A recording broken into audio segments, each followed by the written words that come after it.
Hello, this is Donna from Clever Crafters. Thank you so much for joining me today. So today I'm making a card based on our June challenge. So every month we put out a challenge on our Gold Coast Crafters Facebook page, and we have a little prize that someone will win, will be drawn out. This month we've put up a sketch, and you need to follow the card sketch and you need to use green. So it's a green based card, that's our theme, and this is what we're running with. So I'm starting off here. I'm going to be using a lot of different green scraps and bits and pieces. So what you can see here is I'm just lining up some double-sided adhesive. It's an A5 size, the same size as the card that I'm using there. I've pulled it back from the top and then I lined it up at the bottom and then stuck it down, pressed it down at the top where it was pulled back a little bit. So the advantage of that means that I can line it up and I'm not going to make a muck of it. So it's very important because for some bizarre reason, whenever I'm using double-sided adhesive like this, the big pieces, I can never get it straight. Anyway, you can see now that I'm just pulling out the release paper from underneath, and I'm going to burnish that down on my card using my bone folder. It's very important because you want to make sure that the glue, the double-sided tape is really stuck well onto your cardstock. I know that we've all seen this a million times, and probably most of us have done this before, but all I'm doing is just pulling back that top release paper now. I've cut all different bits of green into strips, and they're all different sizes, anywhere from, very fine strips, a couple of mil thick, to that one's probably about 5 or 6 mils, which is about 1/4 of an inch. I've got patterned paper that I've cut. I've got some old cardstock that I've cut. And I've got it, as I said, all different sizes, and I am just sticking them all together to make a background piece. So it turns out I don't use it as a full background piece, but this is how I made it. So I decided to leave that in. I am not going to bore you and make you watch all of that, but you can see that what I've done is I've done one section of it, and now what I'm doing is I've turned the card around and I'm going to do the next section on a different angle. So it's going directly off that first one that I made. You can see there, is that called perpendicular, I think, to it? I think that's the correct mathematical term, or geometrical term. Oh, who knows? Anyway, back to the card and off my tangent. So I am just placing these down and pressing them firmly onto the sticky surface there.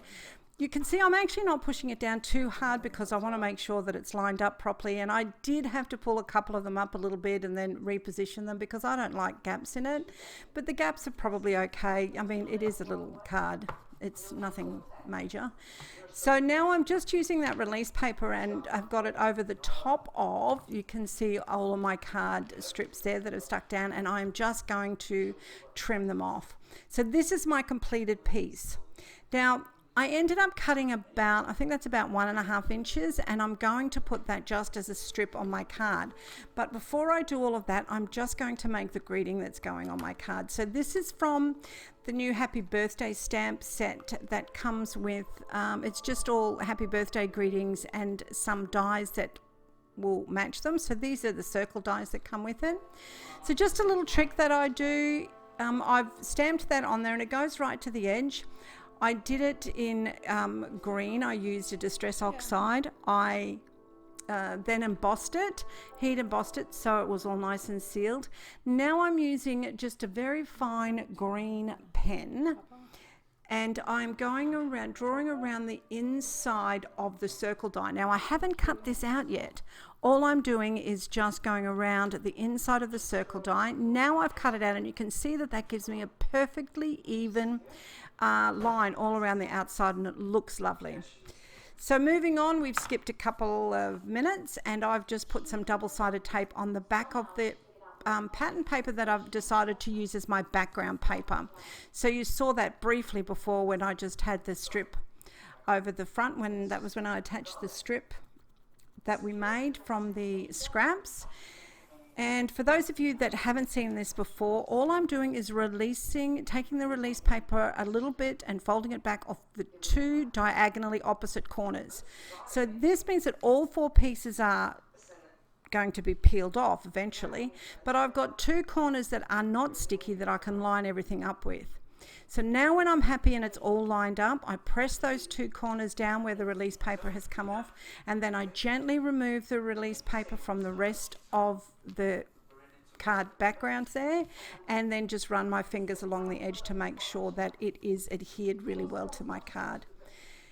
Alright, so now I'm just going to add some plain green squares to it. So this is actually the strip that I cut off the piece that I've got going across the background that I made, that I ended up not using all from. And the reason that I've put it there is so it's level with the rest of it, and it's up just a little bit. This next little darker green square, I'm actually going to pop on foam tape. Now, one of the advantages of making that strip that we've got with all of my paper scraps is that it's got so many different shades of green in it that I can literally just put any shade on here now and it will all blend and mix. It's wonderful. So my greeting also went on a background of that's craft card to match my card base. It's the only other part on this that's not green. And I was going to finish there, but then I kind of thought, oh, that really needs something else. So I decided to cut a few branches, a little, greenery.